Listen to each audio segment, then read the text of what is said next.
Hello everyone, welcome to the NFL Draft Preview video.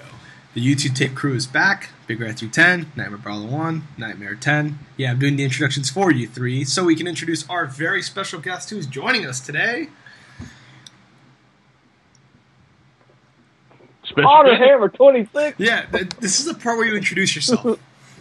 Yeah, he just totally no-sold that. Eric, are you there? I am here. Sorry about that. I thought you were going to introduce me too. I mean, you did the job for both of them, but hey, yeah. I'm here. Nice to be joining you guys. Who else is here? You might as well reintroduce yourselves now that. Oh yeah, Nightmareballa1. Me and Phil, the usual suspects. Yes, Nightmare10 once again. Yes, we're very glad to have Eric back with us, back from the depths of hell, to come and join this YouTube take phenomenon.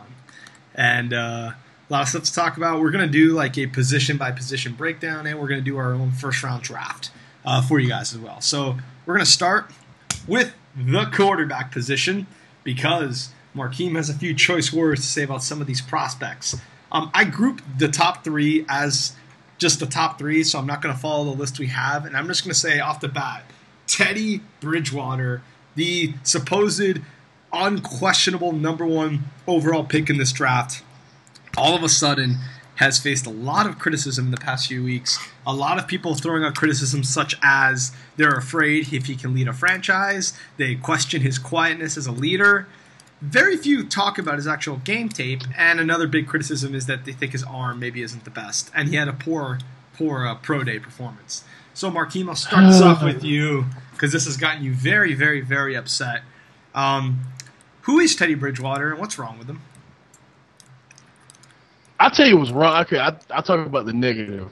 I don't give a fuck about his workouts. Jamarcus Russell had the greatest pro day of all time.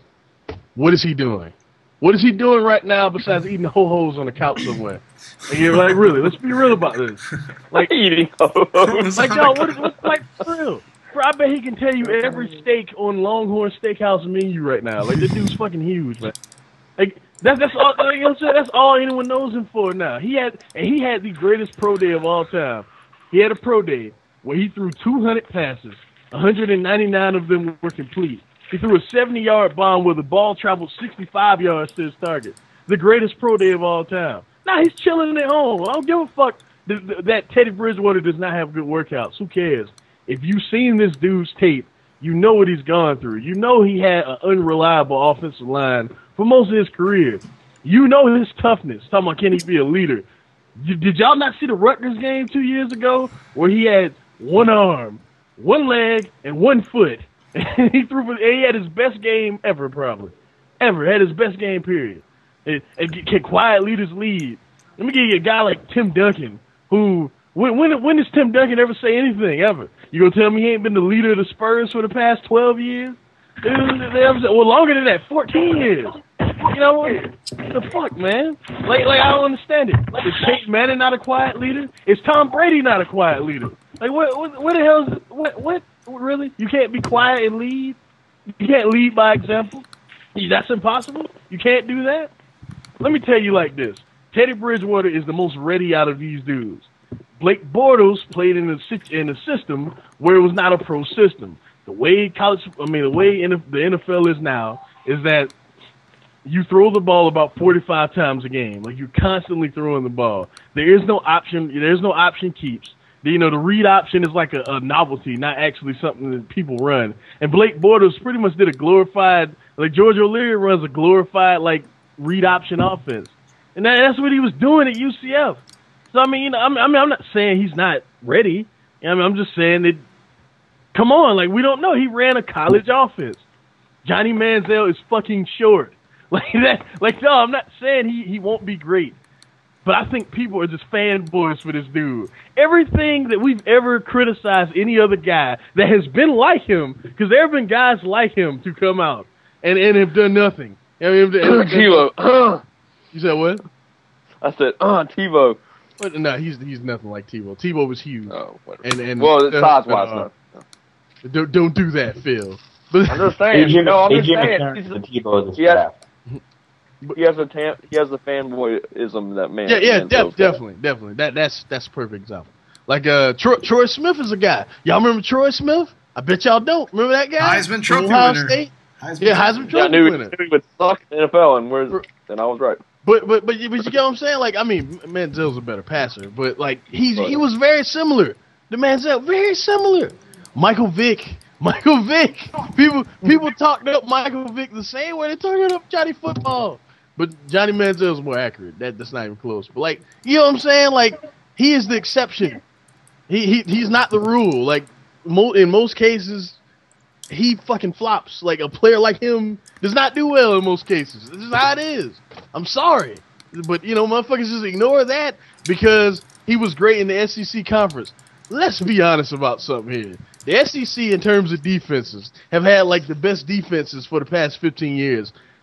Name, aside from Peyton Manning and Eli Manning, can y'all name elite SEC quarterbacks playing in the NFL right now? Can y'all? Can y'all do it?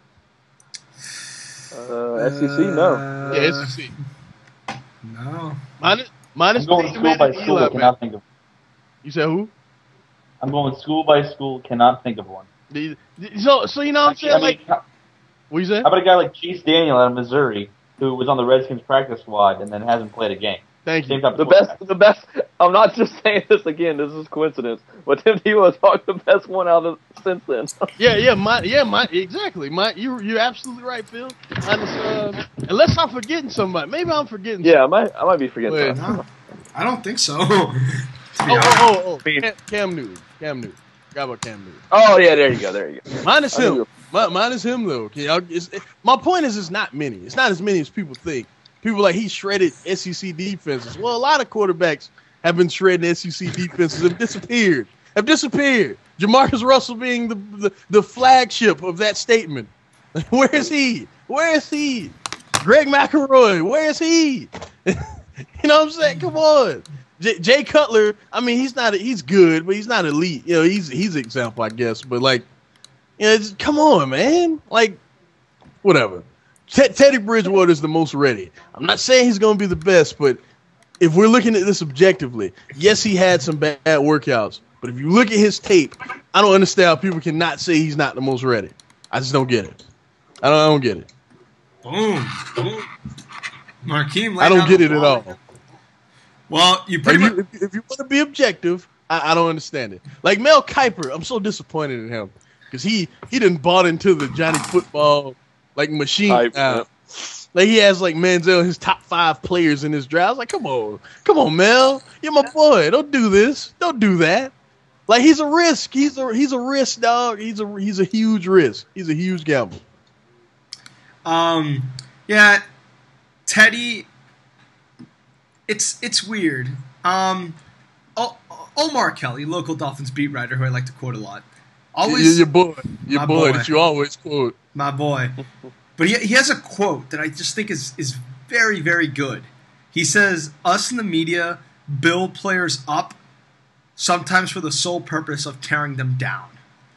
And when you think about it, like just look at RG3 this year for an example. Aside from the injury, like reports of him being, and Eric, you know this, there are reports of him, people saying he was immature and that he wasn't handling the pressure and he was taking too much control of the team. It really seems like the media, like when they build someone up so much for so long, they like get into this circular process where they have to start finding flaws, and eventually the flaws just compound upon themselves until they start completely flipping the script on what they were saying about a player.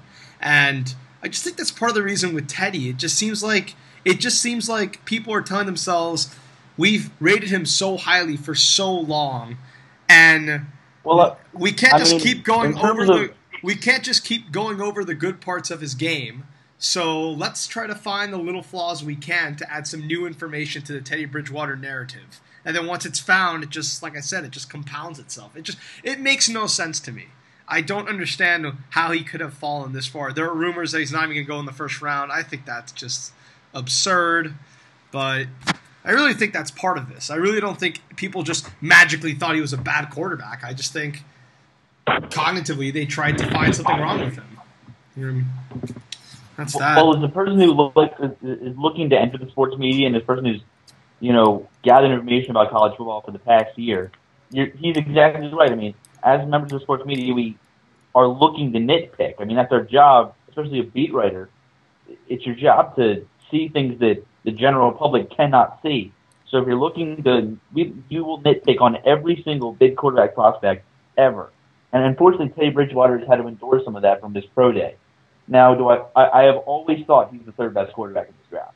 That is not something new to me. I think that Manziel and Bortles are both better. It's not by a lot, but I do feel that Blake Bortles is the best quarterback in this draft. I do feel he is the most pro-ready of any quarterback in this draft.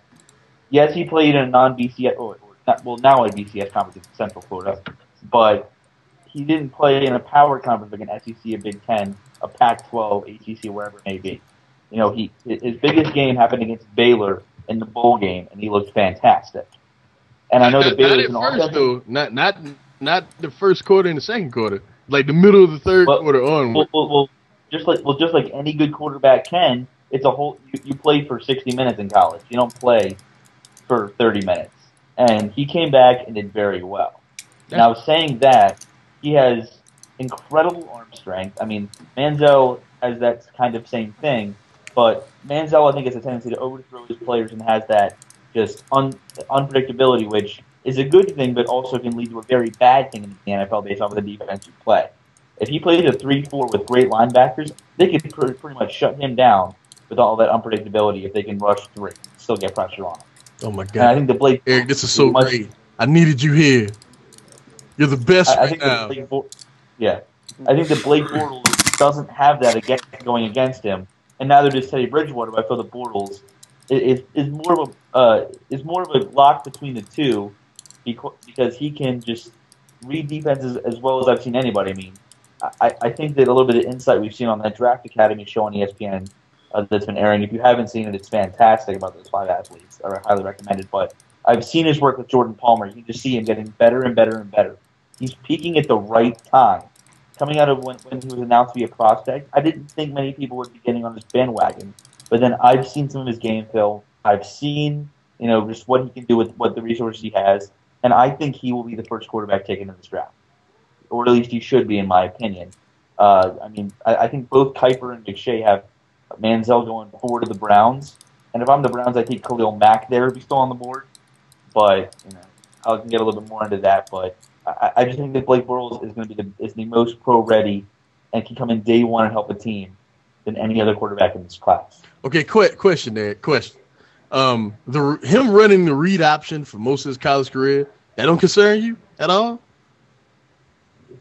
Well, I would say that absolutely concerns me. That's a great point. But there are red flags with every single quarterback in this draft. Yes. I say his red flag is the weakest coming out of the draft. Yeah, I would agree. Okay, there you go. I say there is zero character. I say there's no character questions about him at all. I think will be a great leader, and I think that Minnesota at 8 may be a great fit. I feel that should he drop, if Arizona can somehow get him at 20, which is never going to happen, but I really feel like he's a genuine leader. I can't think of a quarterback off the top of my head that I compare him to, but I really feel like he would be a good addition. You know what I'd say? I'd say he's like and this is not an insult at all. He's like a poor man's Andrew Luck. Like if I compare him, Andrew Luck is some of the best quarterback IQ I've ever seen. But I'm saying a poor man's, not as elite as Andrew. Yeah, I'm not gonna get on this podcast like Andrew Luck's dick, y'all. I'm just saying though, like in terms of just like his skill set, it's like Andrew Luck like. I would agree with that. I mean, go on. No. I was just going to try to transition to something else. If you have something more to add, do so. Well, I was just going to say, I mean, it's very clear once you get past Bortles, Manziel, and Bridgewater, to me, who the number 4 prospect is in this draft. Maybe it's my small school bias a little bit, but I feel like Garoppolo is a fantastic quarterback. That's why I'm glad you're here, because I've only seen him one time. So anything you add is great. I've seen too much of his game film, to be honest. And he is a better version of Derek Carr, in my opinion. He has quicker feet, more accuracy, maybe a little bit less strong of an arm. But I would take Garoppolo in a clutch situation over Derek Carr any day. And I feel like I'm in the minority on that.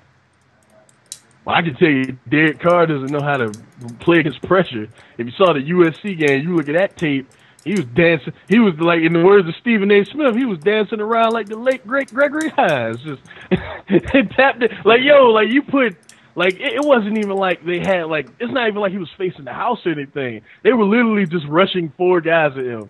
And he just panicked. You know what I mean? It's not like they would blitz him or anything. Like, they were literally sitting back the linebackers and bringing the linemen. And he was just fucking up. He was just fucking up. It was terrible.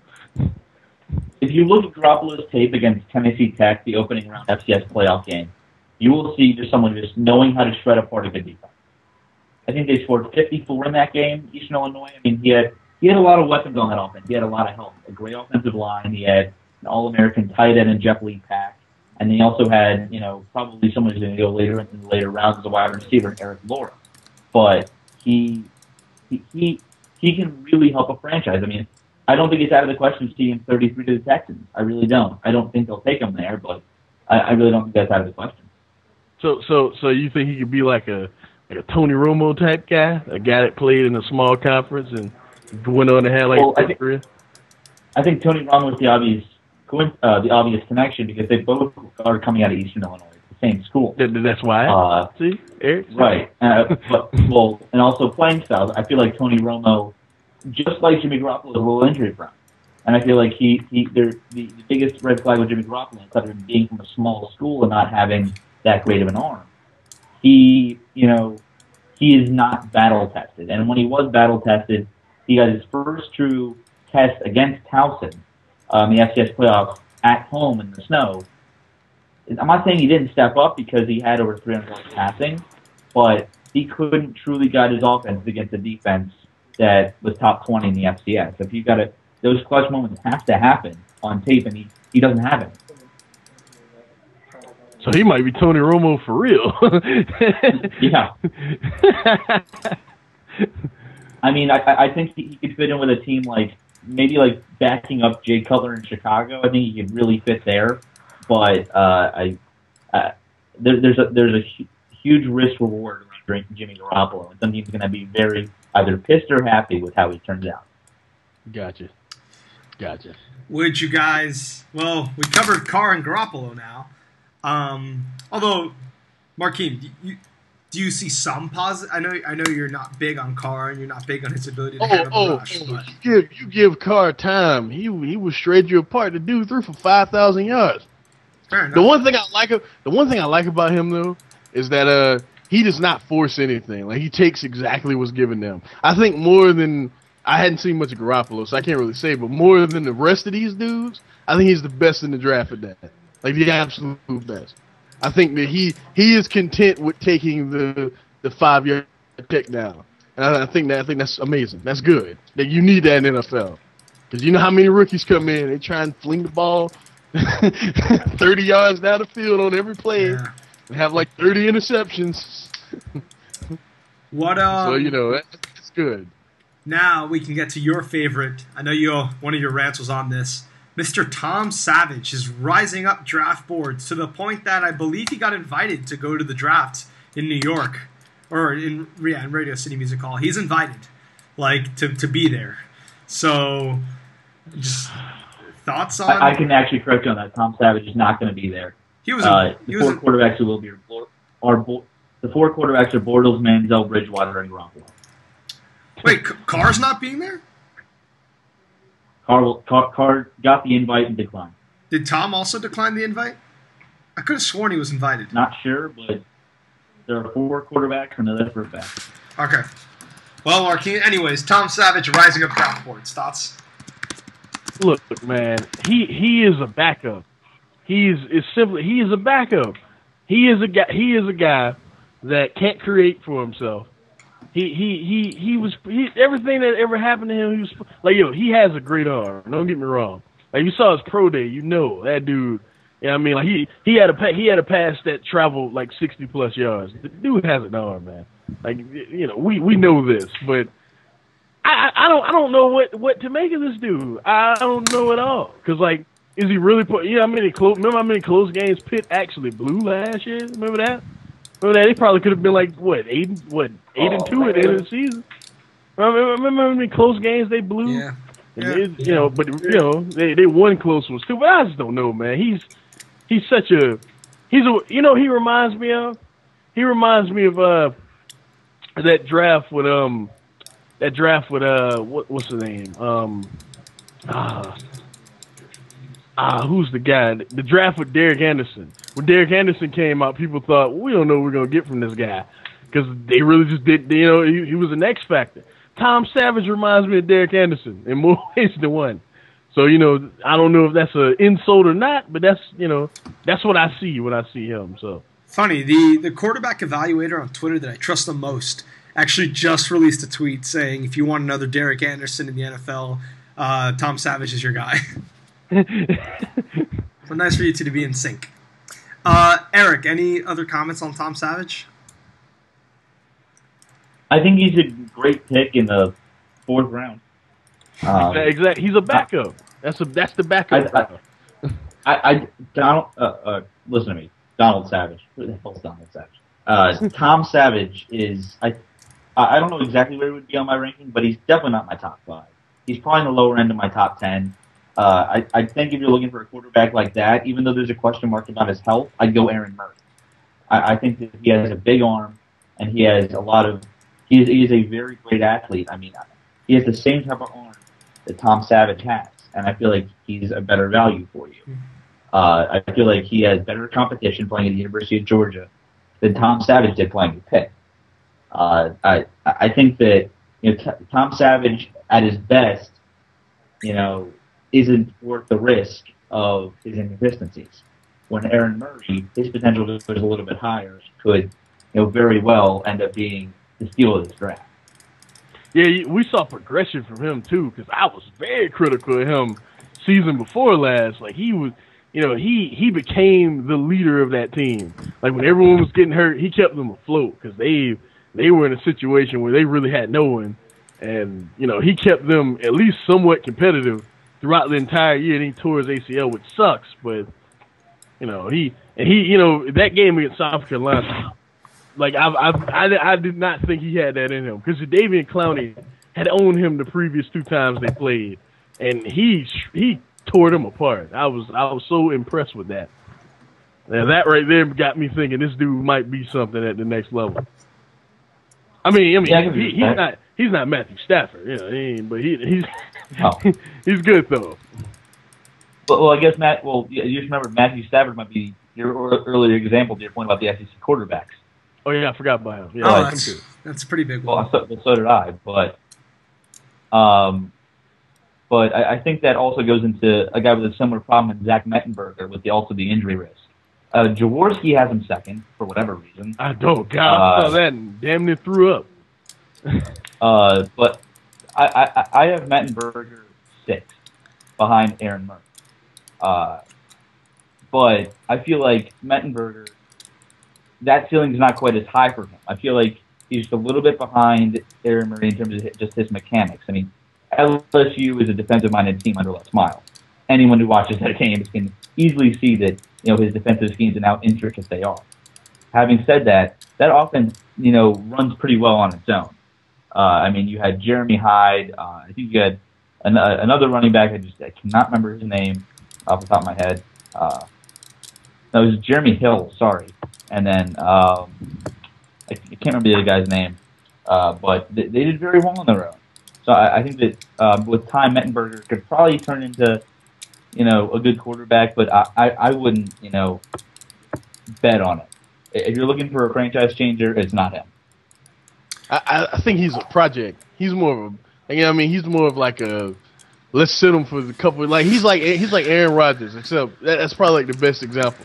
Because as much as I loved Aaron Rodgers coming out, he wasn't ready to play. I think he's a guy that sits for like a few years and then maybe he can start and be a solid player. But I don't think he's like a franchise guy that will people compare him to Joe Flacco, and I think that's totally accurate.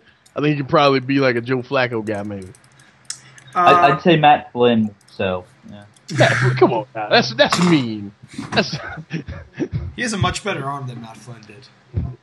That's true. That's probably being mean for 1 second. Fair enough. Mettenberger mean, the thing with me about Mettenberger, if I just want to throw in a 2 cents, is that dude also does have a lot of talent on offense. I mean, he did have Odell Beckham and Jarvis Landry there catching balls. He had Jeremy Hill behind him. You know, because what? Correct me if I'm wrong. Wasn't this guy like not highly thought of at all before last season? Yeah, he was terrible. But props to him because he really improved though. Like he really improved. Like I would say from like last year, the Bama game or the year before last, the Bama game he was great. Then he kind of struggled again, and then like the bowl game against Clemson, he was great. They lost, but he was great in it. And then since that time, he had pretty much been great all last year. Like he really improved a lot. Fair enough. He's a question mark to me though. All right, AJ McCarron. What are the vibes going with him? This is another backup. Like he's. You know, like, what do we really know about him? We know that he is capable of throwing a football. That's about all we know about A.J. McCarron. Like, if you play for Nick Saban and you play quarterback, you're just the guy that's supposed to manage everything. Like, they don't rely on you to really do much of anything. So what do we really know about him? Like, I don't know. He's a backup to me. With what Nick Saban let him do, he's damn good at that. Yeah. We know that. Yeah. I mean, he you know, Alabama was the greatest play in the last 10 years of college football away from being in the national title game I don't know how many times in the last couple of years. I think I think they would have. What's that? I don't know. The game would have gone to overtime. It's not like they would have won. I think they would have won, but with that crowd, if they win that game, I think they beat Florida State. Ooh. The world may never know. Well, we can do the what if, so if, but I feel like he did a very good job with what he was given. Right. He did a very good job with what he was given, but he is a great game manager. I feel like the obvious comparison would be Andy Dalton in the NFL right now. I feel like if he goes into a Cincinnati-like offense, he could do pretty well. I honestly feel like A.J. McCarron is a huge upside. He also may come out as bland and suck. There's that huge downside to a guy who we really haven't seen truly be the leader on offense with all the mechanics. Yes, he did very well in the Alabama-style offense. There is zero offenses like that in the NFL. So there would be a huge adjustment for A.J. McCarron. I would maybe even put his ceiling ahead of Mettenberger, but his downside goes way lower than Mettenberger. Yeah, he could be terrible, or he could be a solid QB. Like, he could be Andy Dalton, like you said, Eric. He could be awful. I've been complaining about A.J. McCarron for well over a year. I think he does. I think he's never had to handle pressure consistently enough to trust him to do it at the NFL level. And I think his arm really isn't that great. And the fact that he not only declined to go to the Senior Bowl, but he also declined to throw at the Combine, and he declined throwing at his own pro day. So what does it tell you? I think he has very little confidence in his arm as well. Yes, he could be a backup. Yes, quarterbacks with bad arms do well in the NFL. But I just combine that with I just remember the Oklahoma game in the bowl game when Oklahoma broke that line and started rushing, and he could not, like, as soon as a rusher approached him, he did not even try to make a successful play. I've never been a huge fan of his. Yes, he runs Nick Saban's style of offense very well, and yes, he has made some amazing plays to get Alabama some crucial wins in their past 3-year run. But I just don't trust him consistently enough at the NFL level to do well. I wouldn't draft him until the 5th round, but in the 5th round, could he be a project that might turn out to be something? Maybe. Who knows? But I've never been a big fan of this guy. I would have him below every quarterback on this list except the bottom 2, but that's just me. Markeem, your boy, the next Cam Newton, the next superstar, Logan Thomas. Cam Newton could throw. Cam Newton was accurate. Cam Newton understood that I need to throw to the guys on my team, not air in the other team. Like, he knew that. He understood that concept. Logan Thomas is one. Logan Thomas, I'm gonna go ahead and say it. Logan Thomas is one of the greatest athletes we've ever seen at quarterback. That's it. That's it. That is all. He has a strong arm. What do you mean by What do you mean by that? I'm talking about in terms of like him just being an athlete, being able to create, like outside the pocket, having speed, strength, agility, all that stuff. He's one of the best athletes ever at quarterback, ever. Like just athletes, period. But in terms of doing the job of a quarterback, which is throwing the ball, leading the offense, he's one of the worst guys I've ever seen in my life. And I don't even think it's like he's one of the best practice players you ever see. But I think it's like a chemical imbalance in that dude's brain. I continue to say it. I think when you're actually playing a game, he forgets how to play football. That's what I think happens. Like anybody that drafts him, more power to you, but you're wasting your time. He's a practice player. He's a practice squad player. Eric? He is a bigger Marcus Vick. I completely agree with Markeem on the whole athlete thing. And outside of that, Cam Newton, he pales in comparison to Cam Newton. And I don't even understand the Cam Newton comparisons, to be honest. I think the best comparison, and I really had to think about this one because I think he is a very unique player. And this is a tough reach for some people, but do you guys remember Eric Church out of Nebraska? Yeah. Eric Crouch. Eric Crouch, Eric Church, same, whatever. See, I told you it was a reach. But Eric Crouch, sorry about that, but Eric Crouch out of Nebraska was the guy who could have all those little plays with wide receiver and quarterback at the same time. He was an amazing athlete as well. And he turned out to be a huge bust. I'm not saying Thomas will be that, but you're taking a huge risk if you think he's anywhere near the top, the second round. I take him in the third round if you want to really test your luck. I don't take him that second day. I don't take him until the third day, my bad. I don't take him till like the fifth, sixth round if I take him at all. It's just crazy. I think he's got great value in the fifth round. I honestly do. I feel like he has a better value in the fifth round than a Mettenberger would. I feel like Mettenberger is a safer bet, but I feel like at that point you're just throwing darts at a dartboard at that point. I feel like there's a couple quarterbacks with a less risk that you could take that are even not in the top 11 of this list, with David Fales being the one we haven't talked about yet, that have less than Logan Thomas. You look at a guy like, Jeff Matthews out of Cornell. He would be a guy that I think has a great, standing. Maybe a Jordan Lynch out of NIU. I think that there's less risk around him.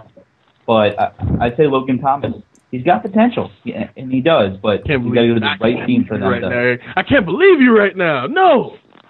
Potential Logan Thomas? Did you just do that? He's got potential. Let me finish. He's got potential, but he has to go to the right team for them to access it. He is a project, like you've said about a couple other of these guys.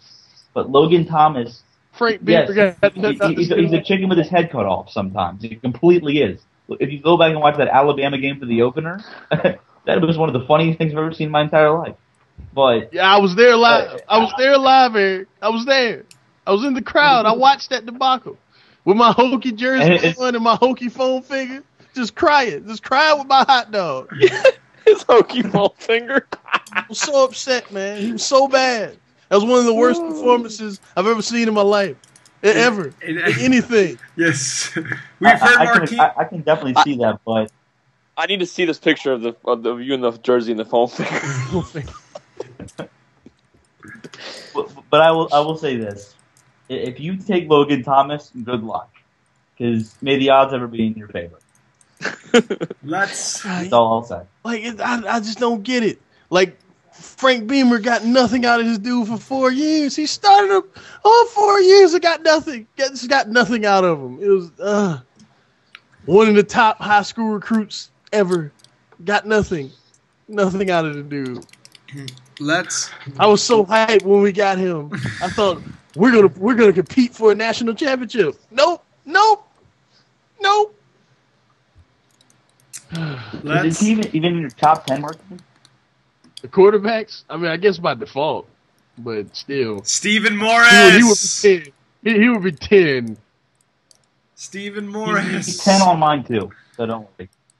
Well, let's close it off. Let's close it off the quarterbacks with Captain David Fales, who had some hype last year going into this year's draft class, but no one sees as a legitimate prospect anymore.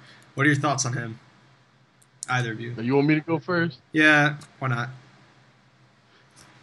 Look, man, you cannot trust this dude, man. Like every so often he'll do something and make you go, wow. You know, maybe he should be in the next level now. He's honestly like Logan Thomas, except not as bad. Like he's the type of guy that can make a throw into any window, but he's also the kind of guy that does something just inexplicable, where it's totally his fault as to why things went wrong. I just don't get it. Like he's a weird one. He's one of those dudes that's like he's like Tebow, to be honest with you. I'm gonna be like a smaller Tebow. Like he does things that just make no sense. Like when he drops back in the pocket and delivers a ball, it's like he thinks like before a snap. He just hikes the ball, and he already knows where he's going with the ball, and somehow the shit works. Like that's how he plays. It's not gonna work in the NFL. It's just not. Eric, any thoughts? He's fun. He's fun to watch. I don't even think David Fales is in my top 15 for quarterbacks, to be honest with you. There are those moments that are wow, but I don't see enough of them. And there were a lot more moments where they're inexplicable. I'd rather take a guy like Stephen Morris. I'll bring up the two names again. Jeff Matthews. I would rather take Jeff Matthews is 11 on my list out of Cornell. He is so much better at what David Fales does than David Fales. He played in the Ivy League, which is probably the best defensive conference in the FCS, and ran through all of them. Those smart dudes can tackle. I know that. I mean, if you look at Karan Reed in that Clemson defense, that was probably one of the more entertaining games of college football this past year. But David Fales could do well in the Canadian Football League. I'll say it like that. Damn. I just don't see it. Dang. Oh, man. Two prospects to watch out. I don't see a future for David Fales. There's also quarterbacks that we didn't talk about. Phil's boy, Connor Shaw, my boy, Stephen Morris, Taj Boyd, Garrett Gilbert, Brett Smith. Brett Smith, I've seen some people put as a sleeper, decent prospect. So those four maybe get a shot to fit in the 7th round somewhere, but they're not anything significant. For me personally, it's just sad to see Stephen Morris go on this precipitous fall. I know exactly why it happened, but it's just...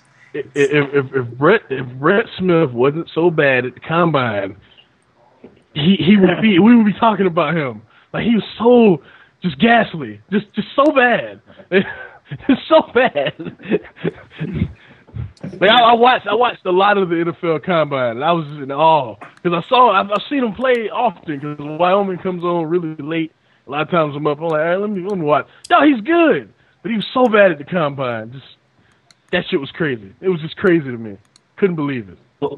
The one name I think deserves recognition that we haven't said yet is probably a name none of you have heard of, but I've seen enough tape on him to the point where I'm impressed with him, and that's Dustin Vaughn out of West Texas A&M. Probably the best quarterback coming out of D2 this year. He's not better than David Fales, but I think he has a strong arm and doesn't know how to use it. You got a good quarterback coach with him. He could be a decent guy. He of course played D2 and has zero competition there because of just, the top of D2 could play in the FCS, but the bottom of D2 isn't better than some D3s. So there's that huge disparity there, and he dominates the competition, but we'll see. Yeah, you ever been to a D3 football game? Not fun stuff. I've been to a couple. Yeah. There's Division 3. Yeah. It's like watching high school football. It's pretty bad. I mean, there's like 200 people on the stands. It's not that bad, Marquine. Eric, come on now.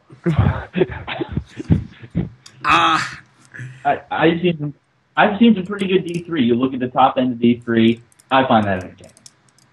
But if you get to the bottom end of D3, okay, I got you. What's the biggest D3 player ever? Here's a question. On the Redskins, I can tell you. Pierre Garcon on the Redskins. Yeah, is yeah. D3. Yeah, he came from D3. Okay. There you go. There you go. Good luck beyond that. Okay, so I just wanted one. You gave me one. That's more than I can name. All right. Okay. Next up, now that we've closed up the quarterback draft class, should be very interesting. I'm very interested to see where these guys go throughout the draft. But it should be said, none of these dudes are instant franchise changers. All these dudes need work. None of them are just Andrew Luck ready to throw in there, Peyton Manning. None of these dudes are that. No, not one. I agree. Next up, we talk about the wide receiver class. Several good wide receivers in play here. Many are calling this one of the best wide receivers. Several good ones, several great ones. Not good ones, great ones. Yeah, there's some good stuff here. They're saying, in my opinion, this is the greatest in terms of just prospects. We'll see how their careers pan out, but it's the greatest wide receiver draft of all time. Of all time. I'm gonna agree with that one too. Well, Markeem, I feel like there's so much depth, and it's top heavy. I mean, you really can't have a complaint. I mean, you could get a good quality guy. I think even as far as like the 5th or 6th round in this draft. Yeah, there's like 20. Yeah, a guy like Bruce Ellington. Yeah, he's one of those guys I think can really contribute to the NFL team. well, Markeem, this might cite some controversy, and similar to the Bridgewater Bortles thing between you two. Who is the best wide receiver in this class, in your opinion? Okay. I want to see what Eric says first. Best wide receiver in this draft class, and I hopefully am not walking into whatever he's going to do. In my opinion, it's Sammy Watkins. Oh God. Oh! Now, Oh! No, not you, Eric. God forbid we have a difference in opinion. Go Let Eric. me explain why. Yeah, no. But before you Continue. do, Go ahead. wait. Before you do, yes, I was gonna say before you do, realize that Markeem is in the minority, and the vast majority of people think this guy is a superstar, best wide receiver since Calvin Johnson. So you are not in any way defending a minority opinion. You are in the majority here. Yeah, But yes, yeah, continue, Eric. I understand. I understand that. I hope whoever Markeem thinks is the best, and I have a guess as to who it is based off of that reaction. I think that there are 3 wide receivers in this draft class who are exemplary. And Sammy Watkins, I think, is just a little better than both of them. And I'll say Sammy Watkins, just by the tape, there are so many things you cannot teach a wide receiver that he has. And I think that if there's a 50-50 ball, I take him to get it over anyone else. Even a Mike Evans who's... Oh, Lord, man. I take, and I feel like he made Taj Boyd better when Johnny Manziel made Mike Evans better. To be honest with you. Shh. Markeem, you get your turn. You'll get your turn. Eric, continue. Okay. Eric. Eric. I don't know about I that. will say this: Jake Matthews made Johnny Manziel better, absolutely. And I said there was less help on that Clemson offensive line that Sammy Watkins got to go against. Now the secondaries in the ACC are a lot worse than the secondaries in the SEC that Evans had to face. That is for damn sure. I think that's. However, I like Watkins a lot, and I think that Watkins is just slightly better than Evans, and I'll wait to tell you who the other one in my trio is. But I just can't wait to hear what Markeem has to say now that he's just like writhing in pain based off of something that I'm saying. I've never heard this reaction to my voice before. Wow. Go ahead, Markeem. I can't wait. Like, yo, I don't get it twisted, man. I think Sammy Watkins is great. Like, don't you know what I mean? Don't think I think he's some sort of bum. I think he's great. He's one of my 7. He's second. You know what I mean? I think after the catch, there's nobody in this draft that's even close to him, in my opinion. I think that, he has great leaping ability. I think the only question about him is that can he run routes? Can he actually do what you need to do to be, is he going up like Randy Moss did? Like, which ain't bad, because Randy Moss, he was just such a superior athlete that he would just go out there and get open. You know what I mean? Is he that good of an athlete where he can just go out there and just get open? Yeah, I mean, we'll find out. We'll find out. But after the catch, no one can touch Sammy Watkins. I'm not saying he's a bum, but Mike Evans to me is Megatron. Like that is the type of Megatron type dude. There you go, Martin. There you go. Dog, 6'5" they list him at. Looks like he's about 6'9". The dude runs a 4.5 or 4.6 40. Some stopwatches had him at 4.58, which is nuts for his size.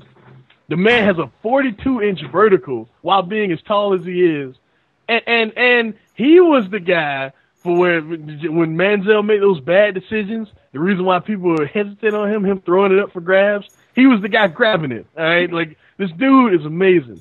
He is amazing. No corner in the league can cover him one-on-one. I think you can stick Richard Sherman on Sammy Watkins and do okay. You can't do that with Mike Evans. I want them to try. I want them to try and do that to Mike Evans. That would be hilarious. I want the Seahawks to play whoever drafts him and them actually try to do that. That would be funny. But he's so great because of his size. And, because of him having the skill set with his size, I haven't seen anything like this in a long time. I'm going to be real with you. He is the guy I think is like, Megatron level. I think the Sammy Watkins, to me, reminds me of Steve Smith at his peak, to be honest with you. Like Steve Smith at his very best, which is not bad at all if y'all remember Steve Smith. Steve Smith at his very best is arguably Hall of Fame quality. Exactly. You know what I mean? So, come on. But tell me. Wait. I'll say this. Wait. Before you go, Eric, because I think Marquis needs to say this because he missed this part of his evaluation. What did you tell me about Sammy Watkins when it relates to Taj Boyd specifically and the passes that Sammy Watkins was catching that makes you doubt his ability to run routes in the NFL? Oh yeah. They were little dipping ducks, man, like 5-yard routes down across the middle, out routes across the sideline, and him just making shit happen. Which really, speaks to him. I mean, being able to make Taj Boyd look like an All-American, so. Let's also not forget that Sammy Watkins can't throw the ball. oh yeah.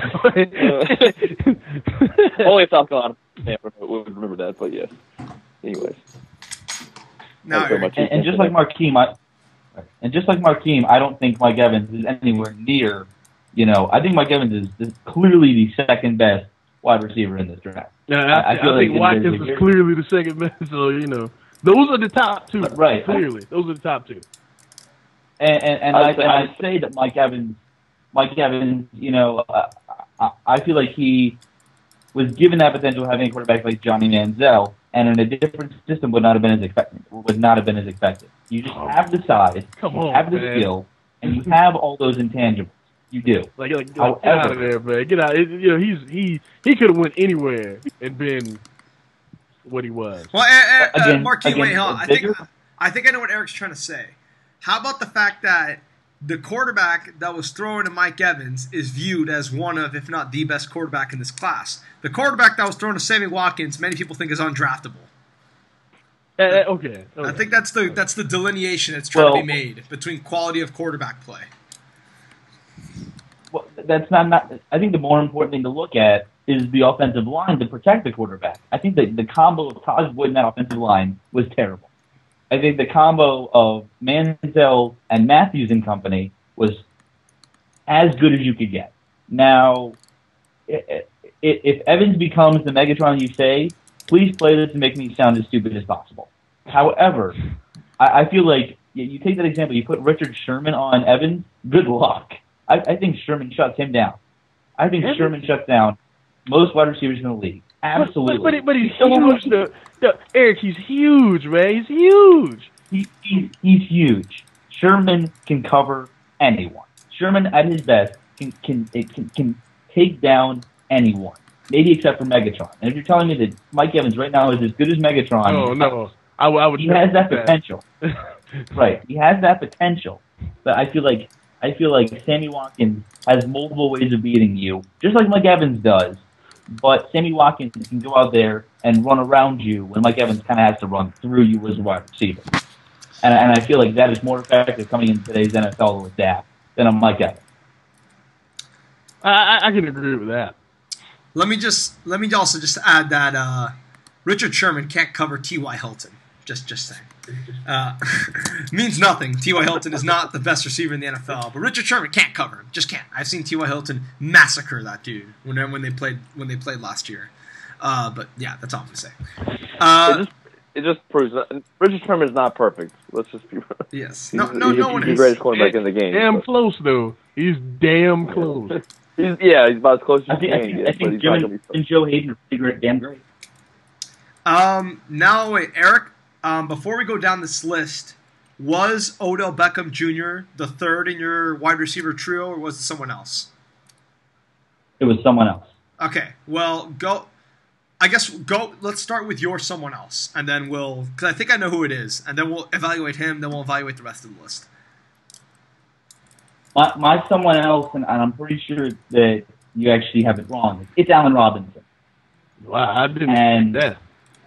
And here's why.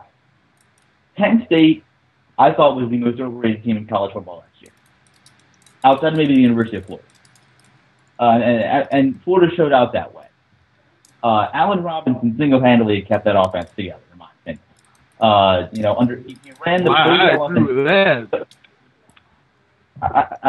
Watching those games that they played, I really, really just could not take my eyes off of him. I feel like he is slightly better than Beckham Jr. He's better than Cooks. I have leaned forward, and I feel like he's got some intangibles that are just a little bit better than Marquise Lee. And I feel like Marquise Lee, has, some questions to him that Allen Robinson doesn't. I feel like Allen Robinson is a much safer bet to take. And I feel like whoever ends up with him, and he may drop in the mid-second round, is going to end up with a great football player. He's not as safe a bet as Watkins or Evans, because Watkins and Evans are two of the best wide receiver prospects to come out of college in the past 5 years. I feel like, you have to go back maybe to Deshaun Jackson or someone like that who's really replicated what he can do in the NFL to get a level with Watkins and Evans.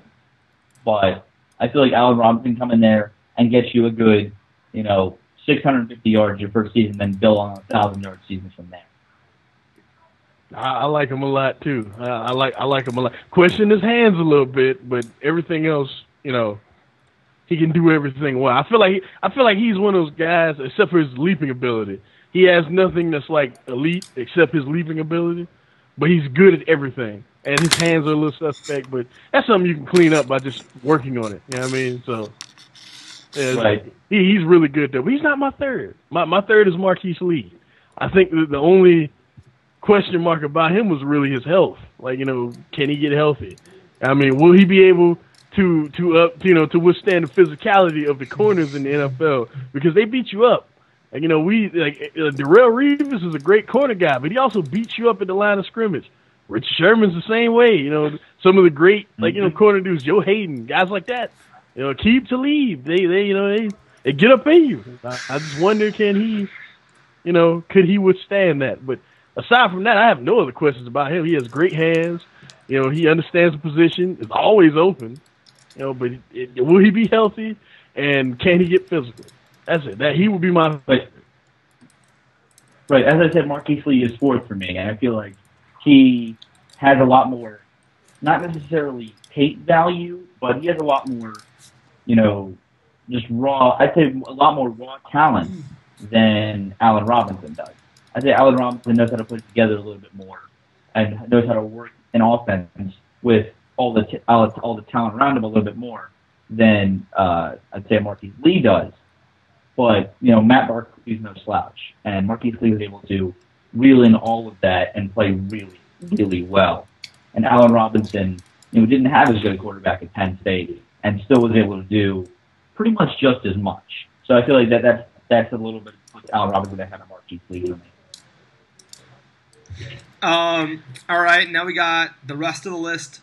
Odell Beckham Jr., Brandon Cooks, and Cody Latimer. I guess each of you just go down the line. Marquine, thoughts on those three? Anyone in particular stand out?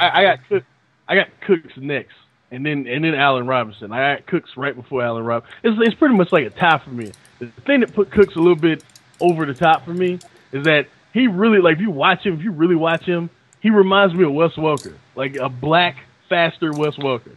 That's what I mean? 'Cause he's one of those guys that he's one of those reliable guys. Like, you know, you're looking to make something happen. You know he's going to be open. Like, Wes Welker's always open. That's what he reminds me of. Like, he can always get open. He has great instincts, if nothing else. Like, he's not an elite athlete. You know, he's quick. He's quick more so than he is fast. You know what I mean? And his hands are amazing. He reminds me of what, like, isn't that Wes Welker? He reminds me of Wes Welker, man. Like, I think he'd be really good. Everything Eric said about Allen Robinson, pretty much agree. I already talked about it. Wait, so does a Black Wes Welker drop big game passes? Really, Phil? Really? I have to say something. I don't know what else to. I have nothing else to say, so I have to add something to it. Go turn into Skip Bayless here. Jesus. But yeah, and Cody Latimer is a dude. I think that if his head is in the right place, he could be better than all these dudes. But you know, like the thing with this guy is that, like, you know, he played in the Big Ten. And if you don't know the Big Ten, you know, I think, in my opinion, had the best, like, in terms of corners in the country. You know what I mean? And they got up in him, and he would just disappear for games. Like, he just check out. Like, you know, and Indiana, they needed him. You know what I mean? Because the team wasn't horrible, but they finished horrible because he just check out. And, you know, you can't do that in the NFL. You just can't. Like, people are going to hurt you in the NFL. That's just how it works. You know. And Odell Beckham is a man without fear. Like, that dude's crazy. Like, I think he's gonna be the type of guy that does everything, return kicks, all that stuff. Like, he doesn't give a fuck about getting hit or getting hurt. And I think that's why I can't necessarily put him, you know, top 3, because he's just crazy. He's crazy in a good way, but still crazy. You know? So yeah, he's small too. He's 198 pounds and not even 6 feet tall. So right. I'll agree with that. I mean, for me, it's Watkins 1, Evans 2, Robinson 3, Lee 4. I do have Brandon Cooks 5 as well. I think that the Wes Welker comparison is a good one. I mean, I think his slot abilities really sets him apart from anyone else in this draft. I feel, you know, Sammy Watkins, yes, he has the ability to run it all over the field, but he's not a specialist in that area as he is on the outside.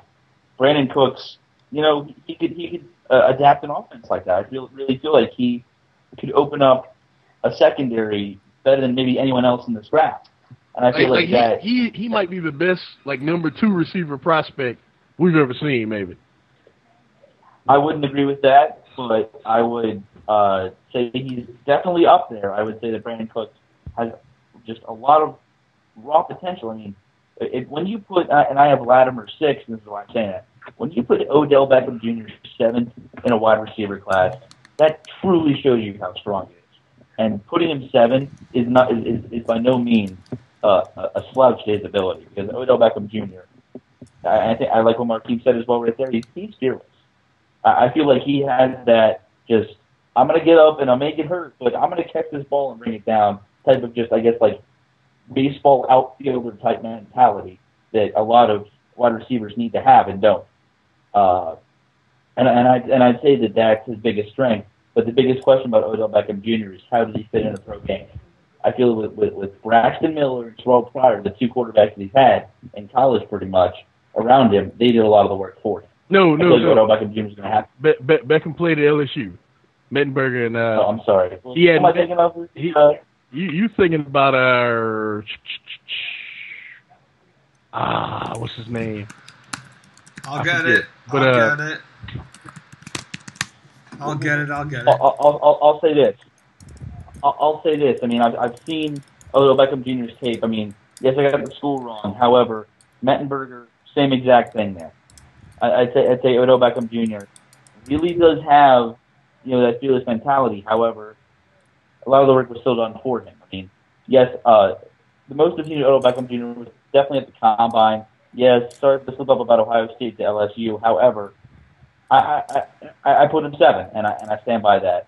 Now, Latimer is something special for me, because Latimer, I saw at Indiana, and I've pretty much, you know, been watching him a little bit closely, and I love the shooting up draft boards right now. I mean, it was a question whether he was going to be invited to the combine in February, and when he got that combine and invite, he's truly done the most with it. And he's a guy that, if his head's in the right place, I don't think he could be better than the top 2, but he shoots up to 3 pretty easily. And after watching his tape, I have never seen this man drop a pass. I mean, that is just you get consistency with him. You get a safe player, and with that, and I think GMs love that.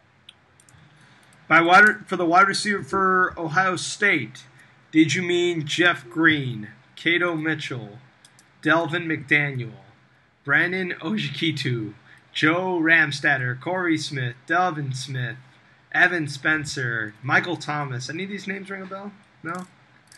Peter Gwynn. Are you going off a draft list, or are you going off of just their website? Their website. If you have a draft list, I'm pretty sure I'm meaning Jeff Green there as the first name you mentioned. But I just clearly remember watching the Big Ten championship game. There was one guy that had the same type of Odell Beckham Jr. mentality. I think he's coming out next year in Jeff Green that had a lot of string in his game. Okay. But that's for a video a year down the road. So yes. Look it off. All right. Next, we're moving to the running back class to kind of speed things along so we have enough time to do our mock draft properly. I'm going to name the top prospect out of each list, and then I'll give you both your thoughts, and then you both round down the rest, those that you know by yourself. No shame if you don't know who someone is. Me and Phil don't know who 85% of these people are, but we're still here along for the ride. There is no shame whatsoever. Right. Yes, we view you two as draft experts, but you're not an idiot, or you're not, quote-unquote, not a smart guy if you don't know who the 5th best center is in the class. So if you don't know, just say you don't know. But running back, top of the class. I was going to say, by the way, I also have Mike Evans and then Sammy Watkins number 2. I had to mention that. But. I do as well. But we got Carlos Hyde at the top of the draft class, followed by Bishop Sankey, Trey Mason, Jeremy Hill, and Terrence West. Eric, I know you may have a few choice words to say about this class in particular, so I'll let you go first. Is Carlos Hyde the best prospect? If not, who is? What do you think of the class? Go. Okay, here we go. Let him go. He's biased. Carlos Hyde is a great running back. He's 3rd in this draft class. And I'm going to say right here, this is my bias. I'm a Towson University student and proud of it. I have been following this football team for more than 5 years. Terrence West is a friend of mine. I've interviewed him on multiple occasions. He is a fantastic individual. There are plenty of questions about his personal attitude, and I don't disagree with that. But his raw potential is better than any single running back in this draft class. And that's why he is number 1 for me. Yes, he's come out of the FCS, but he killed it in the FCS. He had the single most impressive season of any running back in the FCS ever, and that includes a lot of names. I mean, you look at a Brian Westbrook. He had a better season than any season he had ever had. I mean, I really feel like there's so many things. He has that the name's just Gale Sayers type, just juking you out and killing your ankles type mentality. He will run around you and through you at the same time. If you haven't seen some of his tape, please see it. He is a steal if he goes past the 3rd round. He is an absolute steal. I feel like he's going to end up in a system maybe like the New York Giants where he can just thrive. I'm not going to say he's going to be Rookie of the Year because I really feel like someone else is going to surprise us, maybe like a Sammy Watkins or a Mike Evans, and take it. But I really feel like Terrence West has so much potential, and if he gets his head truly in the right place, we could be seeing a Pro Bowl running back there. I'm watching his highlight tape now. It's pretty impressive. Won't lie. Few things I don't like, but not enough to truly criticize him. He's a good player. But there are several things I don't like about him. Number one, the fact that I think he has an attitude problem, and I've been very close to the Towson football team for 3 years now. Rob Ambrose, and him have gotten close in the past couple of years, but there was the playoff game 2 years ago against Lehigh where it was very apparent there was a rift in that locker room, and since then they've mended it, but there's been question marks about Terrence West ever since then. He has never truly answered them. And that's fair. From what I've seen, yeah, he's good between the tackles. But yeah, I can't judge. Unlike Greg Cosell with Logan Thomas, I'm not just going to judge Terrence West based off a highlight tape. So thank you. But Markeem. Well, and I'll say this. I mean, the point that Nightmare made about Mike Evans, you can make about Terrence West. With his size, he had an incredible 40 times at the combine. Yeah, that dude, he's big and he's like short and stocky too, which is Markeem, your thoughts on Hyde and the class? I think Hyde's the best. I think it's pretty obvious Hyde's the best too.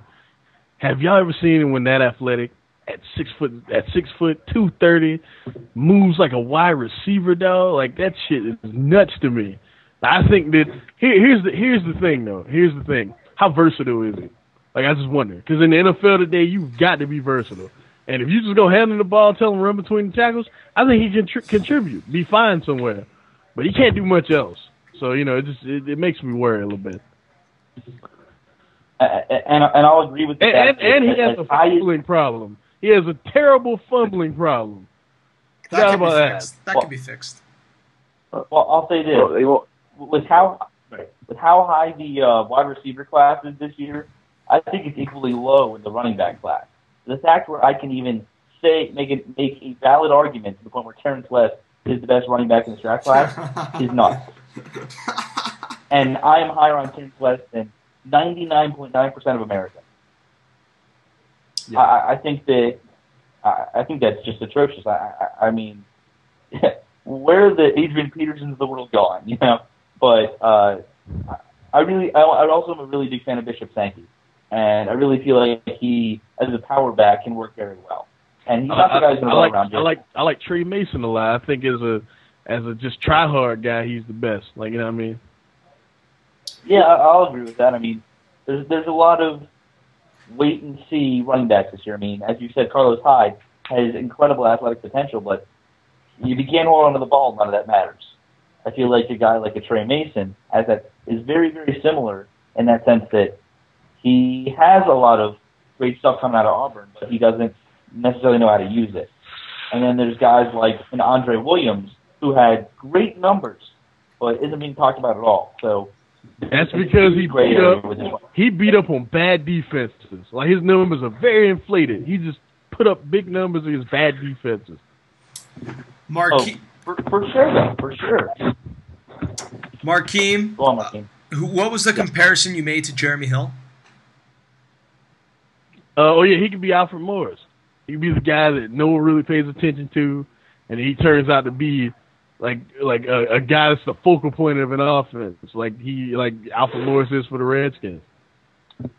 He'd be the exact same. I feel like that could be many guys in this draft class, though. You know, there's no running back that's really talked about is, oh my God, this guy can change a backfield. That can happen with anyone. And I feel like Jeremy Hill is a great example of that due to the similar nature to Alfred Morris. Yeah, there's similar runners too. That's why I mainly went to. Yeah, and I completely agree with that. And I think that, you know, it's a lottery this year with the running backs.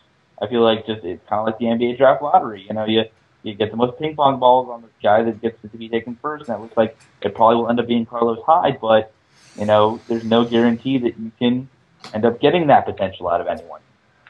And I mean, one thing I'd say too is, like, I think a lot where the league's kind of going now is, like, people can kind of, like, teams can kind of take a chance later. Like, they don't have to really go after a running back right now. You know, like, there's a lot of, I guess what I'm saying, there's a lot of not varieties. What's the word I'm looking for? Like, there's just a lot, like, top running backs aren't the glamour right now. They're not as important. I mean, there aren't like you. Right, and like you said, there's not many really to choose from anyway, so it kind of makes it easier for the teams to be like, well, I'm going to go after one of these 10 receivers we had that are out there and get a running back that's non-drafted that will take me to the, you know, so. Expect. I just wanted to add. Just dropping a little bit of wisdom here. Expect the running back drought in the NFL. It currently exists. It's very obvious. Everyone talks about it, how running backs aren't a big deal anymore. Expect that to change soon. Because I saw an article detailing all the teams in the playoffs last year. Like, you know, the Chiefs, their offense is entirely very much dependent on Jamal Charles. The Eagles with LaShawn McCoy. The Seahawks with Marshawn Lynch. The Niners with Frank Gore. The Chargers with Ryan Matthews. I feel like the past 2 to 3 seasons, like, the passing game has been, like, the it thing, and I think that's the trend right now. But I wouldn't be surprised if, like Marcus Allen said, wouldn't be surprised if we start to, in, like, 3 to 4 years, start placing a little bit more importance on running backs. My point is, I don't think that they're just going to die. I don't think they're going to become like the fullback, like some people seem to say. Like, I think they're going to... No, I don't think that either. No, I don't think that There will be a place... Well, I mean, look who won the Super Bowl. Yeah, but that day is not now. That day is not anytime soon. Right now, running backs... I mean, Carlos Hyde, the best running back in the class, isn't even being selected to the second round. Literally no other position has that type of draw, unless you're a kicker or a punter. So, that says a lot. Tight end. He could go. He could. But you know what I mean. The fact that every position, Right, literally every position has someone in the first round except running back, that says a lot. All right, tight end. Markeem, is Eric Ebron the best tight end in this class? Eric, we agree, right? Like, come on. Eric Ebron is far and away the best tight end. Oh, okay, all right. Yes, he is. He has Tony Gonzalez-esque athletic ability. We'll see what happens though, because a lot of people question, since he played in the ACC, you got no one that can really, tight ends kind of flourished in that conference anyway. So, a lot of people question that. A lot of times he didn't even line up at tight end, but I think that more so points to his athleticism. I think he's far and away the best. I like Jason Merrill too. I think he's good, but I think honestly, besides those two, like no other one will really be worth talking about. That's just my opinion. Eric? I agree and disagree with that. I think that Jason Morrow is definitely 2. I think that 3. What's his name? Is it A.C. Leonard? Yeah, A.C. Leonard from Tennessee State. He ran and he had an incredible combine. I think that those are the top 3 tight ends in the draft, with a clear 1 of Ebron, a clear 2 of Lamar, and a clear 3 at Leonard. So that's where I would go. I really don't see any other offense-changing tight ends or anything close to it in this draft. Ebron needs to get bigger though. Like, that needs to happen. Yeah. All right. Or he will be gone. Yeah, but now continue. well, I mean, I'd be remiss to not mention this prospect here, Joe Don Duncan from Dixie State. He's the best tight end coming out of D2. I've interviewed him before. He's a fantastic guy, 0 character questions. Maybe the most athletic tight end in this draft class. And that's just comparing him directly. And that's directly comparing him to Ebron. No. If you want to see his tape, it is the point where I will question it over Ebron, because I know it's against D2, but he did some things with little help around him on a pretty bad team in Dixie State in a weak conference that were just itching to break out. And you go into the 5th and 6th round and you get Joe Don Duncan. He can be a great tight end to add to your stable. If my favorite team, the Washington Redskins, didn't already have 3 great young tight ends, I'd love to get a guy like that. All right, now But of course, Ebron. we're going to do this now. The entire offensive line. Tackle, guard, and center. Because let's be real, we can't analyze down the top center prospects or the bottom 2 guard prospects. So just the entire offensive line. Tackle, guard, and center. Markeem, who are the best prospects here? And what do you think of the class? All right, I think that unlike last year, where last year I think there were like 20 guys that were very, very good prospects in terms of offensive line. I think there are 3 that really stand out, and I think like the rest are just kind of they can contribute to an NFL team. I think that Grant Robinson, Jake Matthews are flip a coin, choose one, pretty much, in my opinion. I think in terms of offensive linemen in general, I think Zach Martin is like great too. I think he's a sure thing. I think the rest of these guys though, like Taylor Lewin, man, he's one of those dudes that he can't run block. I mean, at all. So that's a problem. So I don't know. Like each one of the guys, I think, has a deficiency like that where they just simply can't run block. I mean, or they can't pass block, or they're not good at laterally moving, which you need in the NFL because it's not just it's a lot of tosses to the outside from running backs and screen passes now rule the day in the NFL. So You got to be able to move laterally, and a lot of these guys can't. So I don't know, but I think that Robinson, Matthews, and Martin are 3 bets. Sorry to bore everyone, but I completely agree with Nightmare. Hey, I honestly do. I think Robinson. Yeah, the one thing I might disagree with is I think Robinson is better than Matthews. I think that it's not very clear cut, but I would take Robinson in a clutch blocking situation like that over Matthews. I think that there's a little bit more raw potential and a little bit more just stuff to work. After that combine performance, I don't blame you. My God, like he had like linebacker numbers, and this dude's 300 pounds. It's crazy. I mean, there's a lot to work there with Jake Matthews as well. And with Zach Martin, I've probably seen the least type on Zach Martin of the 3, but I think that just in terms of the tackle position, you are going to be very, very happy with either Matthews or Robinson. I think that, I don't know exactly how to pronounce his last name. Is it Lewin or Lewin? I don't know. It's Lewin, I think. Lewin from Michigan. He's a mean dude. I would not want to see him in an alley. He is a great middle of the first round pick. However, he can't run block. I think that's pretty solid. He'll need to work on that. He can get better, and he can become a premier lineman. Until that day happens, I don't see it. But the one guy with potential I like here is Morgan Moses out of Virginia. I think if he falls to 34 in the Redskins, I'd love to have him, and he probably may fall there anyway. I could see him going into the late first round, but I like a lot of Morgan Moses' potential. He's probably he has a lot of room to grow, and playing at Virginia. He didn't get the best competition, but I'd love to see how he does in the NFL stage. All right. That does it for the entire offensive line evaluation. Just because Wesley Johnson, I heard, is good from Vanderbilt. Dolphins are in line to get him. That's all I know about him. Let's go to the defensive side of the ball. We're going to go the same way. We're going to do D-line, linebackers, secondary, just so we can get to the mock draft, which I think is the stuff everyone really wants to see, especially since we'll be talking about some of these prospects anyways. But defensive line, Jadeveon Clowney, D. Ford, Aaron Donald, Lewis Nix, Timmy Jernigan, Stephon Tuitt, Markeem, Eric again. Markeem, we'll start with you. Highlights, lowlights, what's the class like in general? What are your thoughts? Do we need to even discuss who's the best? Exactly. So I'll just talk about the rest. Oh, Clowney. Did someone say Clowney? Gamecock? What? Clowney? What? Let's just put it like this, okay? At his absolute best, he could be a cross between Reggie White and Bruce Smith.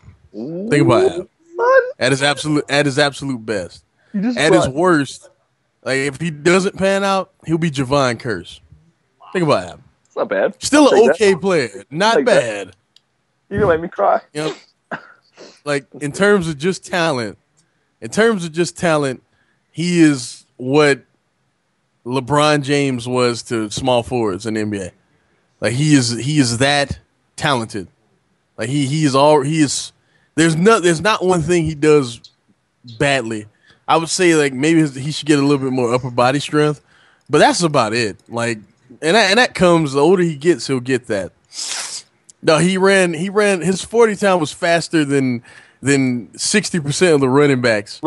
Yeah. Like it's just crazy. Like he had a faster 40 than Johnny Manziel did. Wow. And Johnny Manziel's I didn't know that part. Wow, that's crazy. It's nuts, man. Like this dude is frighteningly good. Like it's scary how good he could actually be.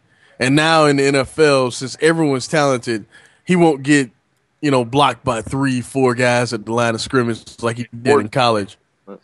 Like he'll like sometimes he'll see single coverage, and good luck with that. Especially if the Texans draft him. Jesus, man. And you got J.J. Watt on one side, and you got Jadeveon Clowney on the other. Who needs a quarterback when you have them two? You get like God bless you. God bless you. Like for real, if that happens, God bless you. I think that Coney Ealy, I think, is not getting enough praise. I think that if Jadeveon Clowney did not exist, he'd probably be like my second, or he'd be my first DN. And I like D Ford too. DeMarcus Lawrence, he's one of those guys that's just kind of, Yeah, to me, like he never jumped off my screen. I hate to copy Skip Bayless, but he never jumped. He never leaped off my screen, so I can't really, you know. As far as tackles go, Aaron Donald is Ndamukong Suh without the problems. Like, that dude's a monster, man. Like him and Lewis Nix are both incredible. I don't even think it's pretty much flip a coin. Flip a coin between the two.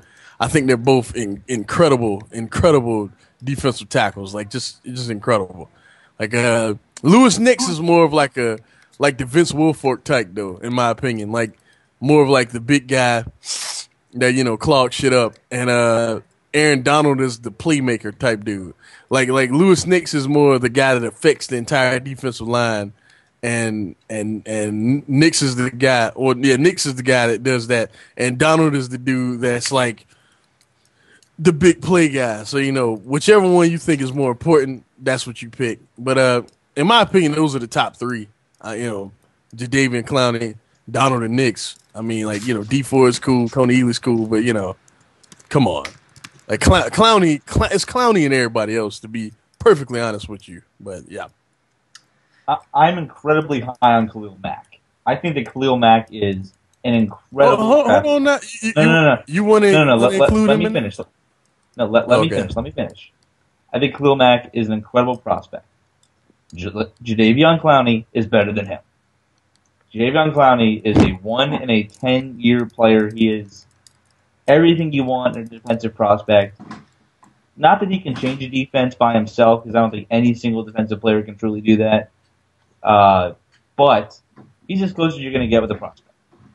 And I feel like he truly, can come out and be a great pass rusher in the NFL on probably all 32 teams. I don't know one team, if they had the chance to take him, wouldn't do it. And that's why I think that the Texans would be stupid to trade down, unless they get something great in return, where the fact that they have somebody targeted like a Khalil Mack who might fall. But I really feel like if you have the chance to take Clowney, you need to take him. And especially because of the fact that if I had to take quarterback number 1, I'd be taking Bortles. But I think Bortles, at best, there's no way you can make an argument that he's number 1 pick. I think that I like Nightmare's stance on Aaron Donald as well. I think he is clearly number 2 on the defensive line, and I really like D Ford as well, and Lewis Nix, and Stephon Tuitt. But I think it's a very clear 1-2 with Clowney and Donald. Well, and a very, very clear 1 with Clowney, of course. And then Donald, like after that, but it's a big drop off. That's how much better Clowney is. And Donald will be like a top defensive prospect in most drafts, but this draft is kind of loaded. So, All right, that's the defensive line predictions. Oh, quick question, Markeem. What round do you see Kelsey Crowell's going in? There's a question. Obviously, as a Gamecock fan. Never. Maybe considering you're laughing, I don't like that. Never. Maybe. No, I mean, just I don't know. Like, it's weird because, like, I've heard people say like 6th round, but then like I know for a fact, like just for a fact, that the Eagles are really high on him. I didn't know but that. we don't really need him, but they're like really high on him. So who knows? It just depends. Like, cause Chip Kelly had him like like he'd take him like at the 3rd. You know what I mean? So, but we don't really need him. So I don't know. It just all depends. It all depends on how high you are on the guy, and it all depends on who's there. And I might have missed this because I somehow put the call on hold, so I missed it. But what did you think about Rashid Hageman? Because I'm hearing a lot of things about Patriots taking him. He's a 4th rounder, 4th, 5th rounder. So not 1st round? I'm hearing 1st round for Rashid Hageman. No. Okay. I don't know. All right. Next, we'll move on to the linebackers, inside and outside. Well. See, it's just weird because like a lot of these guys are like really close to each other. Yeah. All right. So linebackers. Oh, Rashid Hageman right now is a 2nd rounder on this list, high 2nd rounder, but everything changes. Don't trust anything. Keenan Allen was a first-round I prospect. forgot to talk about Will But Sutton. Mel Kiper has him in the first round. Okay, I forgot to talk about Will Sutton, though. Go for it. Will Sutton would be, higher. He would be first-round pick had he not broken his leg. Like, he would be like Lewis Nix level had he not broken his leg. So, throwing that out there. Next, we move to the linebackers. Khalil Mack, Anthony Barr, C.J. Mosley, Chris Borland. I've been hearing a lot about Ryan Chase here. Who do you like in this class for both of you two? You want to go first, Eric? Or you? I love Khalil Mack. I love him. I think all the talk about him being from a smaller conference, I think he is the second best prospect in this draft. And I think, in most drafts, he has the potential to go number one. I honestly think that.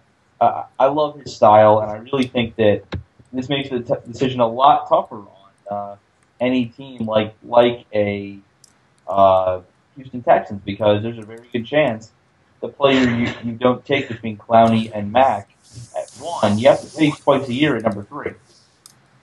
So, good luck with that, but if Mack makes it out of the top 5, I'd be shocked. Mack has so much potential, and I really feel like if you've seen the movie Draft Day, I really feel like he was the person that they based the guy Vontae Mack on. I really feel like that was true. And Vontae Mack was number 1 overall in the film. And so, I think what I'm trying to say is I love Khalil Mack. Let me ask this before Markeem says anything. Is it just me because I guess I don't follow it enough, but it just seems like he came out of nowhere until until the season was over. I didn't hear his name. Is it because I'm just not familiar, or just seemed like I watched college basketball. He played at Buffalo. That's probably why. Okay. Well, it just seems like it waited till the season was over. Then Buffalo had a really bad bowl game. Yeah. Okay. All right. Well, that makes sense. I was just asking. Any thoughts, Markeem and Eric as well, on the rest of the class? Sans Khalil Mack, the Anthony Barr, and C.J. Mosleys of the world. But before you go, Eric, I want to talk about Khalil Mack real quick. I was wrong. I apologize. I watched the bowl game because I picked them because of this boy, and I was upset. I was like, he really looked bad. He lost in that bowl game. He knew what he was doing. Blah blah blah, so on and so forth. But watching the tape of that game, like watching it over again, that was coaching. Like you can tell that the game plan was we're going to throw whatever we can at Khalil Mack, and he's not going to beat us, and it worked. You know what I mean? But taking that game completely out of the equation and just judging him as a player, minus that bowl game, he's been fantastic. He is, I think the third best player in this draft. Just my opinion. I think that you know what? The fourth best player in this draft, in my opinion. But he's incredible. If he's there, you need to take him. It's that simple. He can rush the passer. He can play the run. He has great instincts about it. I've seen him drop back in coverage. He's a dude that, with a little bit more refinement, like he could become an elite cover linebacker. Like, remember how Ray Lewis was, where he dropped back in coverage and play the pass? He might be able to do that. Like, he might be able to be that kind of guy. Like, he's like he could be that kind of guy along with, like, the pass rush of Lawrence Taylor. I ain't comparing him to LT. But, he could be that type of specialist, although, also being able to play the pass. Like, his upside is incredible. His upside is almost as high as Clowney. Not quite, right, but almost. Out of curiosity, I know Clowney's your 1, 2, and 3. Mike Evans and Sammy Wagon. Okay. All right. That's how high I am on the receivers in this draft. That's how high. Very true. Looking at the rest of the class, C.J. Mosley, the Redskins have a needed inside linebacker, so I've seen a lot of tape on him, but I don't see him dropping past 24. I think. If he's there when the Dolphins draft, the Dolphins are getting him for sure. Right. So there's no chance. So, and I really don't feel that highly on anybody else in the inside linebacker class. Brock Coyle, You got that right. but maybe a second round guy, but not really. But then the outside linebackers, you got Anthony Barr. Seems like he's dropped off a lot. But a guy that I'm actually really high on is Kyle Van Noy out of BYU. I've seen a lot of his stuff, and he seems like a guy that has a lot of potential. He just needs sometimes have a good defense around him to confine it. But outside of that, this is Khalil Mack's category, and everybody else is just living in it. All right, man. And what's his name, man? Anthony Barr. I think it's how he finished the season because he was like non-existent for like the last 3 games of the season. I think kind of threw a lot of people off too, and he didn't have the best 40 time, so yeah, it's a concern. But the inside linebackers are so weak. Like C.J. Mosley is elite, but he got hurt, so it's a concern there. But the rest of these dudes aren't the best tacklers, and you can't play inside linebacker in the NFL if you can't tackle. It's just that simple. So just ask the linebackers for the Miami Dolphins.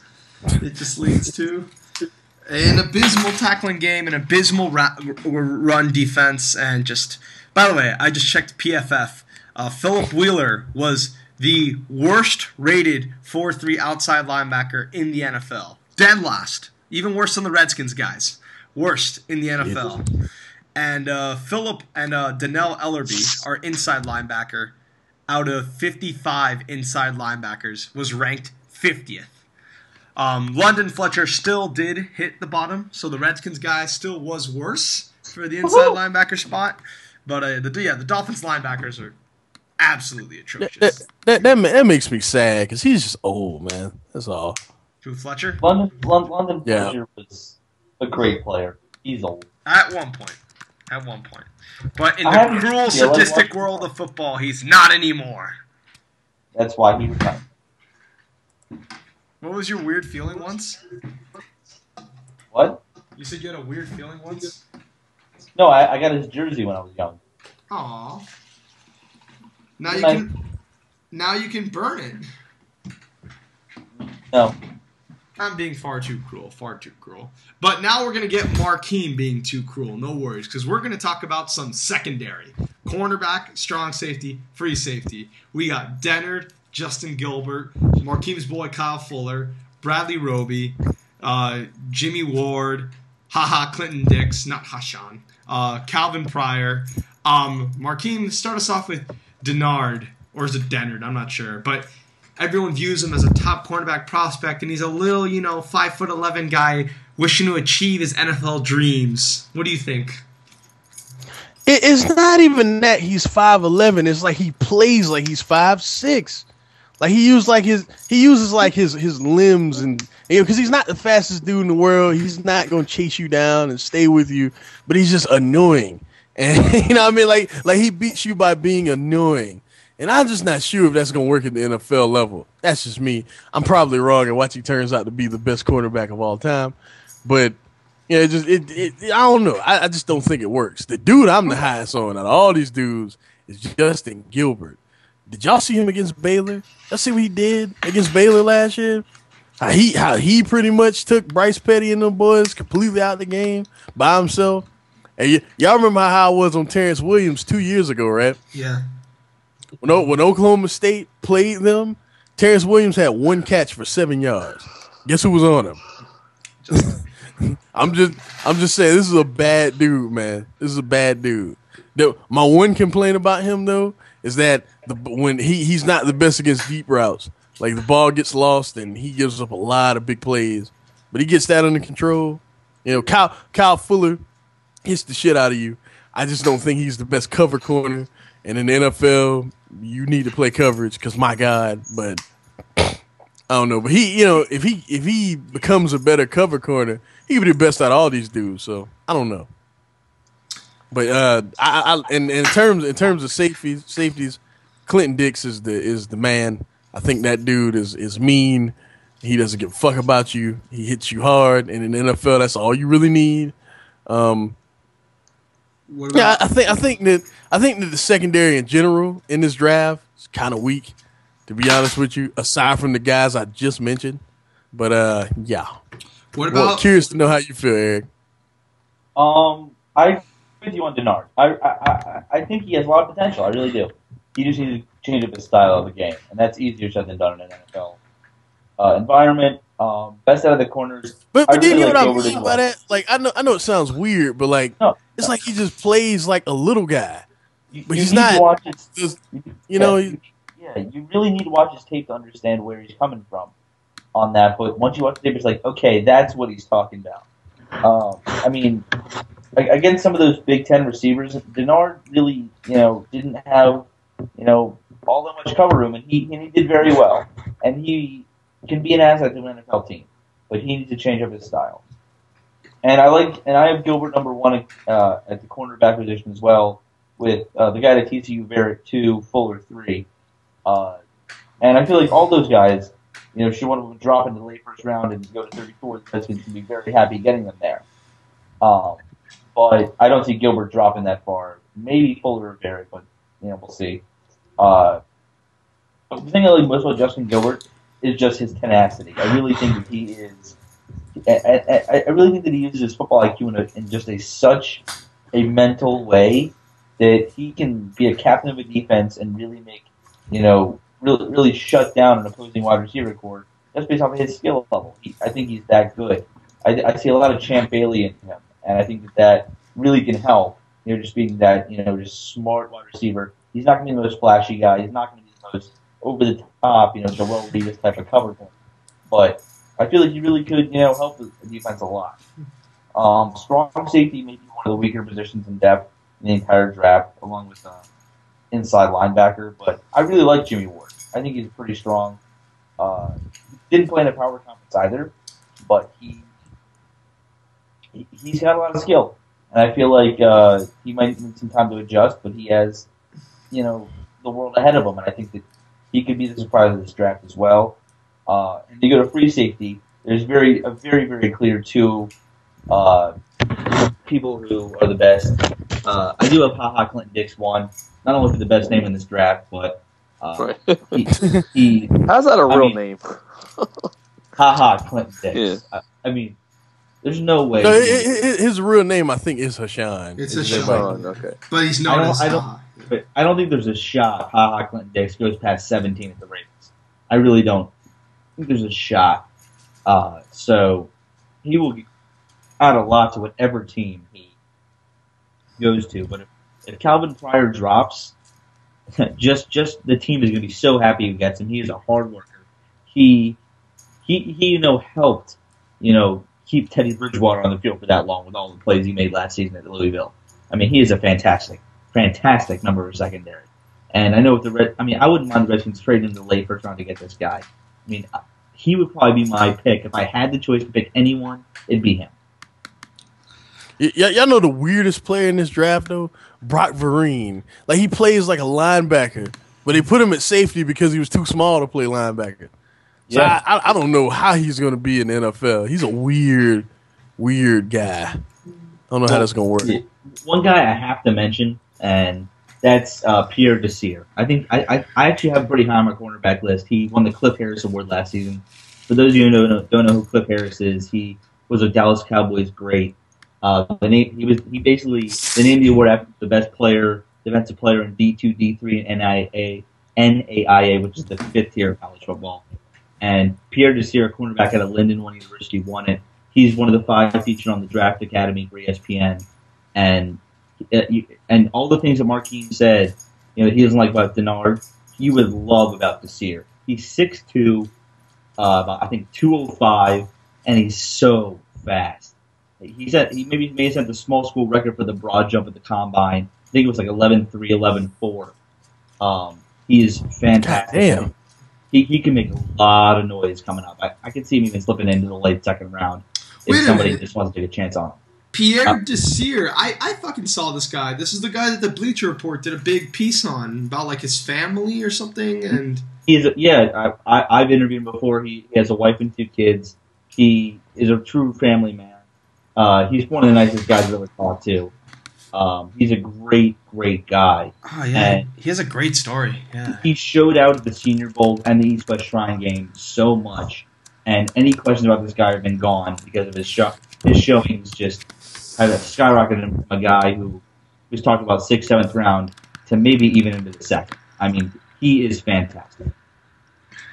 If whatchamacallit, if anybody listening to this wants to read this article, I'm posting in the chat right now in case these guys want to read it afterwards. But it was fantastic. As soon as you said his name, I remember I'd heard that name before. But yeah, he just like just by reading this article, his character's off the goddamn charts. Like honestly. All right. Before we go on to our mock draft, Markeem, Eric, Bradley Roby, he got a lot of hype the season before this season. What's his story? Why is he falling? Because Ohio State as a whole did not play well against the pass. There were times where he got burned a lot. He just got kind of exposed a bit. You know what I mean? But, you know, I think that's what I think that the entire team kind of got exposed and he was kind of lumped in that. So I think happened. I'll agree with Mark Kim on that one. Bradley Roby, I feel that he got very, personalized this season. Like, this is the type of corner he is, and instead of having that gray area, there's not really that for Bradley Roby. So you know what you're getting with him, and that's why I think he's falling, because his skills have already been kind of exposed.